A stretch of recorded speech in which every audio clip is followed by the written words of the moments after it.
और कीमती बातें समाप्त कर रहे थे। ये बात यकीनन सब जानते हैं कि तनवीर आलम हमारा बच्चा है, हमारा बेटा है, छोटा है, उम्र में कम है, तजुर्बा नहीं है। लेकिन ये बात भी तय है, गिरते हैं शहसवार मैदान जंग में, वो तिफ़्ल क्या लड़े जो घुटनों के बल चले। आदमी अल्लाह तबारक व तआला ने कुरान पाक में फरमाया, व अलैसा लिल इंसानि इल्ला मा सआ। दुनिया में कोई ऐसा काम अल्लाह ने नहीं रखा है जिसको इंसान करना चाहे और वो ना कर पाए। अगर इंसान चाहे कर सकता है, अगर उसका इरादा मजबूत हो, पुख्ता इरादा हो, अज़्म मुसम्मम किया हुआ हो, यकीनन कर सकता है। यहाँ से आपको रसा खवा जाना है, बस नहीं है, हड़ताल है, जाना ज़रूरी है, जा सकते हैं, पैदल जा सकते हैं। गए हमारे आका भी तो यकीनन तनवीर आलम को तजुर्बा नहीं है, लेकिन अल्हम्दुलिल्लाह आपकी मौजूदगी हमारे लिए बायस मसर्रत है और इस प्रोग्राम के कामयाबी की दलील है। बच्चा हमारा है, आपके मशवरे से हमारे अल्हम्दुलिल्लाह डंगरा घाट में बड़े बड़े ज़ी शऊर अहबाब हमारे यहाँ मौजूद हैं। अल्हम्दुलिल्लाह उनके मशवरे से ये फ़ायदा उठाएंगे और इसको कामयाब बनाने की कोशिश करेंगे। अब मैं इसी सिलसिले की अगली कड़ी फ़ज़ीलत शेख जनाब मौलाना अब्दुल्ला अल मदनी हफ़िज़ुल्लाह नाज़िम जामिया दारुस्सलाम डंगरा घाट को दावत सुख़न दूँगा कि इसी मौजू के ताल्लुक़ से कुछ कलिमात हमारे सामने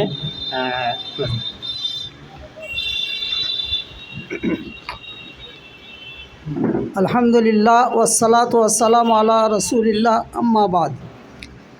मुअज़्ज़ज़ उलमाए किराम व मोहतरम दीनी मिल्ली इस्लामी भाइयों बुज़ुर्गों, आपने इससे पहले भी हज की फ़र्ज़ियत और उम्रा की फ़जीलत पर सुनी है और आज भी हमारे उलमाए किराम ने आपके सामने हज की फ़र्ज़ियत को और उम्रा की फ़जीलत और अहमियत को सामने रखा। हज मालदारों पर फ़र्ज़ है जो हज की ताकत रखे। जब हज करने की ताकत हो जाए तो हज करने में ताख़ीर नहीं होनी चाहिए, जितनी जल्दी हो सके हज कर लेना चाहिए। इसका नुकसान क्या है? ताख़ीर का नुकसान, अगर हम ताख़ीर करते हैं तो हो सकता है हमारा पैसा ख़त्म हो जाए, हो सकता है कि हम ऐसी बीमारी में मुब्तला हो जाए जिसकी वजह से हमारा चलना फिरना, सफ़र करना मुश्किल हो जाए, या हमारी उम्र ज़्यादा हो जाए जिसकी वजह से सफ़र करना मुश्किल हो जाए। अभी हाल ही की साल की बात है, हज कमेटी ने, यानी ये सऊदीया का कानून है इस साल का, जिस हाजी की उम्र 65 से ऊपर है उसको एक मुआविन की ज़रूरत है, यानी उसका साथ देने के लिए, उसका ताउन करने के लिए उसको अपने साथ एक मुआविन को ले जाने की ज़रूरत है, तभी वो हज को जा सकता है।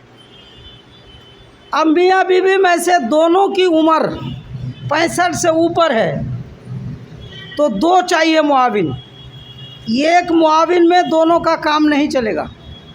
अभी ये मसला फंसा हुआ है।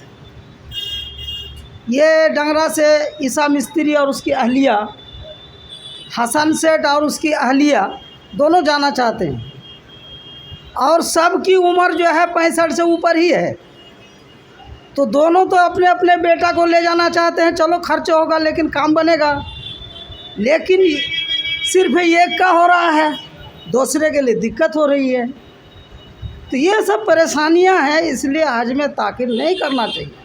आप लोगों में से अगर कोई इस साल हज करना चाहते हैं तो बोलिएगा कि उन लोगों का किसी तरह एडजस्ट करके, यानी जिसकी उम्र फिर 60 से नीचे हो तभी एडजस्ट हो सकता है। वो लोग ऐसे साथी की तलाश में हैं कि जो 60 से कम हो ताकि कुछ आसानी हो जाए, एडजस्ट हो जाए। बड़े परेशानी में है वो लोग। तो ये परेशानी मैंने इसलिए आपके सामने ज़िक्र किया कि हम लोग इससे सबक लें और जितनी जल्दी हो सके इस फरीज़ा को अदा करने में हम लोग जल्दी करें। और जहाँ तक उम्रा की बात है, उम्रा तो चलता फिरता होते रहता है, 1 लाख के लगभग खर्च होता है। इस मार्केट में, मामा अब्दुल हलीम की मार्केट में ये ऑफ़िस खुली, अल्हम्दुलिल्लाह। हम लोगों की रहनुमाई होगी, और हम लोग जो पहले परेशान होते थे, पूछते थे कहाँ पर ऑफ़िस है, किस तरह जाना होगा। कोई उम्रा के लिए जाना चाहता था तो कोई कलकत्ता से फार्म भरता था, कोई कहीं। इंशाअल्लाह अब सारे काम हमारे लिए आसान हो जाएंगे। और मैं समझता हूँ कि अगर इस ऑफ़िस की इब्तिदा और इस ऑफ़िस का इफ्तिताह उम्रा के ज़रिए हमारे मामा अब्दुल हलीम के ज़रिए हो तो बड़ा अच्छा होगा कि मार्केट का आदमी पहली बार इस ऑफ़िस से जा रहा है।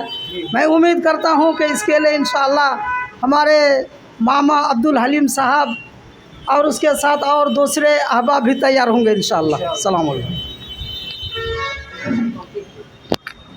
माशाअल्लाह। इसके बाद हम